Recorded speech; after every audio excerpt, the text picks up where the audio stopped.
Praise God nga pala, unahan ko na po kayo. Nais ko magpasalamat kay Lord kasi sa ilang beses akong nag-file ng bakasyon na aprobahan na rin. Thank you, Lord. At yun, salamat sa patuloy ng pagpapala ni Lord. At nawa ay i-bless niya yung aking bakasyon kasama ng aking mga mahal sa buhay. Praise God.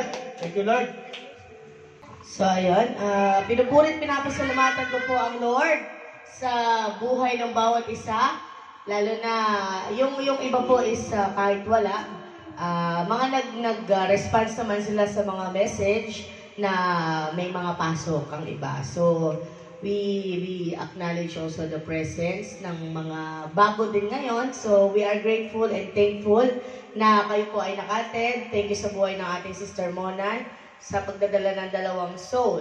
So, nawa this is not the first and last, but you will stay here as a part of the family TCFIM. So, ayun po, nagpapasalamat ako sa Panginoon sa unang-una sa lahat sa trabaho na meron ako ngayon. So, I just, meron akong 2 tinitrain ngayon sa trabaho. So, I'm hoping and praying na yung isa is Filipino kasi yung isa.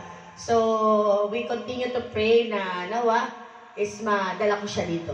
So, inuunti-unti ko pa. So, I'm still praying na next Friday kasi medyo hectic pa ang schedule. So, nawa is madala ko siya dito. So, ayun, pinagpapasalamat ko ang buhay, nagpasalamat ko sa Lord na binibigyan niya ako ng mga opportunity na lalo na sa mga prayer request ko pagdating sa trabaho. Binigyan niya ako ng training at medyo gumaan-gaan ng very light yung trabaho ko kasi nga medyo loaded ako. So, nagpapasalamat ako sa Panginoon, medyo pinapatatag niya pa ako sa trabaho ko na to. Lagi ko yung Pilipino nga na yon, maikwento ko lang, yung Pilipino na yon na si Rain, sabi niya sa akin, ate, paano mo ba kinakaya yung gantong trabaho? Sabi ko, I just not count the stress that I have. I just count the blessing that I have right now.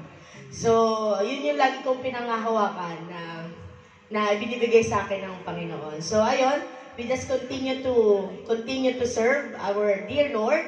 Alam natin kung saan tayo tatakbo at saan tayo mamamahinga every time na kailangan natin siya. So, open po para po sa mga bago, open po ang ating simbahan. Lalong-lalo na sa lahat ng pwede nyong encourage, sa lahat ng pwede nyong maakay. TCFIM it's not just only a church, but a family that you can lean on together with the presence of the Lord. So, ayun lamang po. Maraming salamat po sa Panginoon. Ako na po yung last. Una-una, siyempre, nagkapasalamat ko sa Panginoong Isus, sa kanyang kapurihan. Siyempre, yung ginawa namin noong nakaraang Friday, no? Nagkakot kami ng nagkakot kami ng mga dumi.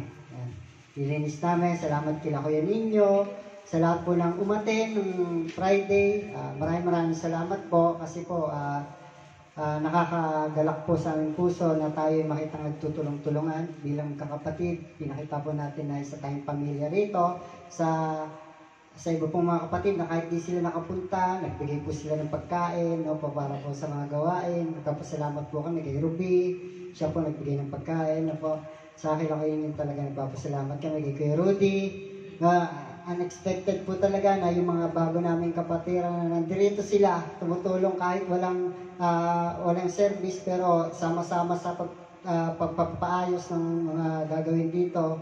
Yun po, malaking po talaga sa amin yan, kagalakan sa aming buhay na alam namin na ang Diyos mismo ang magbabalik ng kalakasan sa inyo sa mga ginawa niyo. At syempre, pinagpapasalamat ko rin po yung isang pangarap na natupad sa aking buhay sa tulong ng aking sister wife, yung po si Beb.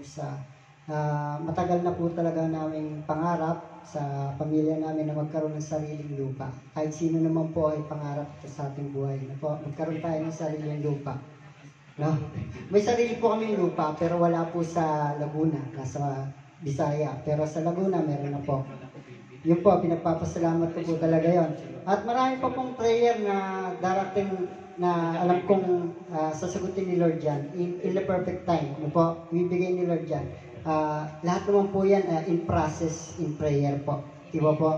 Kaya po tayo dito, unang-una yung tinuro sa atin ng ating Pastor Eli ngayon, at yung tatay, siyempre yung salvation, at in process po, patatagin po natin yung faith natin sa bawat isa. Pinagpapasalamat ko po na alam ko na araw-araw ay magtutulungan tayo pagdating sa prayer. Amen po. Amen.